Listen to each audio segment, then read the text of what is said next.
রাস্তায় এই কুকুরটা ছাড়া আর কোনো মানে জনমানব নেই বললেই চলে।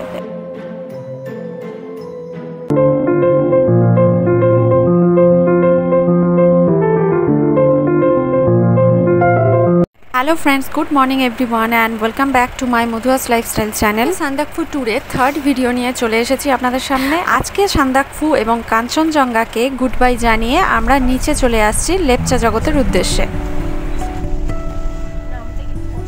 লেপচা জগৎ হলো দার্জিলিং জেলার খুব ছোট্ট একটি গ্রাম, যেটি ঘুম ও মিরিক রোডের কাছে সুকি পোখরির কাছাকাছি অবস্থিত। দার্জিলিং জেলা থেকে প্রায় 19 কিলোমিটার দূরে অবস্থিত, তাই আপনারা দার্জিলিং যাওয়ার পথে বা দার্জিলিং থেকে ফেরার পথে এই গ্রামটিতে অবশ্যই ঘুরে আসতে পারেন।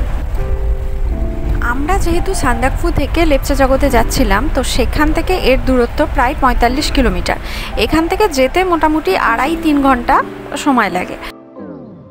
সান্দাকফু থেকে লেপচা জগৎ যেতে মানেভঞ্জন হয়েই যেতে হয়। আমরা যেহেতু ফার্স্ট স্টার্ট করেছিলাম জার্নি মানেভঞ্জন থেকে সান্দাকফু গেছিলাম, তাই সান্দাকফু থেকে আমরা ডিরেক্ট চলে গিয়েছিলাম লেপচা জগতে। দার্জিলিং জেলার আশেপাশে যে সমস্ত অফবিট জায়গাগুলো আছে তার মধ্যে লেপচা জগৎ হচ্ছে অন্যতম। প্রায় 7000 ফুট উচ্চতায় এই লেপচা জগৎ হচ্ছে চারিদিকে সুন্দর সুন্দর হোমস্টে আর পাইন ফরেস্ট দিয়ে ঘেরা, যেটি ভ্রমণপ্রিয় মানুষদের জন্য একটি অন্যতম। আমাদের হোমস্টের নাম হচ্ছে কাঞ্চনকন্যা হোমস্টে। আগেই বলেছি এখানে খুব সুন্দর সুন্দর হোমস্টে আছে, চারিদিকে দেখুন ফুল দিয়ে সাজানো। তো আমরা ভিতরে চলে এসেছি, আর হোমস্টে থেকে বাইরের ভিউজটা ছিল ঠিক এরকম। আমরা যখন লেপচা জগতের হোমস্টেতে পৌঁছেছিলাম তখন মোটামুটি ওই 11টা সাড়ে 11টার মতো বাজে। আমাদের হোমস্টেটাও খুব সুন্দর, নানা রকম ফুল দিয়ে সাজানো গুছানো ছিল। তো আসার সাথে সাথেই আমাদের ওয়েলকাম টি দিয়ে দিয়েছে। তারপর আমরা একটু রেস্ট নিয়ে লাঞ্চ সেরে বেরিয়ে পড়লাম 3টে সাড়ে 3টে নাগাদ পাইন ফরেস্টের উদ্দেশ্যে। পাইন ফরেস্ট থেকে এগিয়ে একটা ভিউ পয়েন্ট আছে, যেখান থেকে কাঞ্চনজঙ্ঘা দেখা যায় আর সানরাইজও দেখা যায়।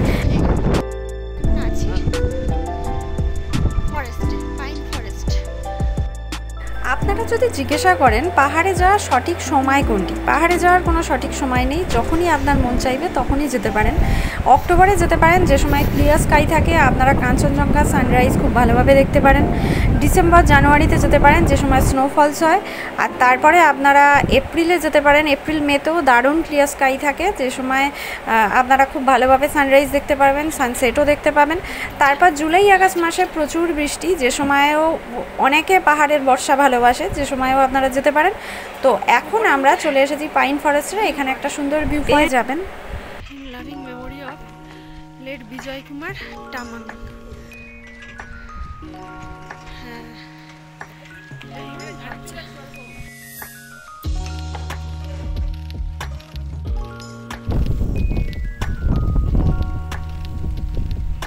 সেই পাইন ফরেস্ট, যেটা হচ্ছে সারি সারি পাইন গাছের অভয়ারণ্য, যেটা লেপচা জগতে পাইন ফরেস্ট নামে পরিচিত। চারপাশের ওয়েদারটা দেখুন, মানে পুরো মেঘ না কুয়াশায় পুরো ঢেকে আছে। রাস্তায় মানে এদিক ওদিক কোনো একটা লোক নেই, শুধু ওই একটা কুকুর যে আমাদের সাথে ছিল, তাছাড়া চারিদিকে কোনো জনমানব নেই। পুরো একটা ভৌতিক টাইপের পরিবেশ মনে হচ্ছিল, মানে খুব ধীরে সুস্থে এক একটা গাড়ি যাচ্ছে। পাইন ফরেস্ট যেহেতু একটা ভিউ পয়েন্ট, তো এখানে ঢুকতে টিকিট কাটার ব্যবস্থা আছে। 20 টাকা করে টিকিট কেটে ভিতরে প্রবেশ করতে হয়।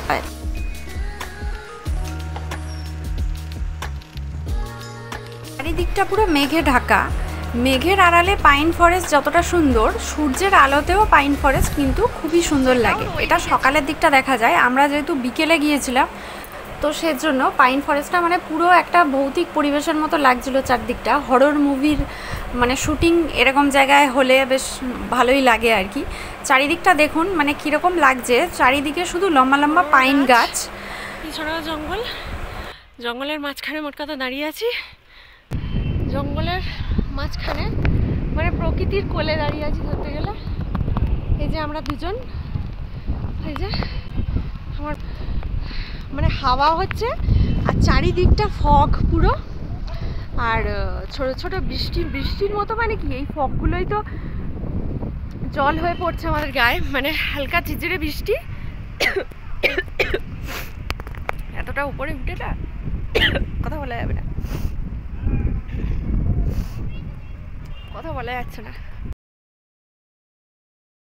তো উপরে যেহেতু হাওয়া দিচ্ছিল সেজন্য কথা বলতে একটু অসুবিধাই হচ্ছিল, কারণ অনেকটাই ওপরে ছিল।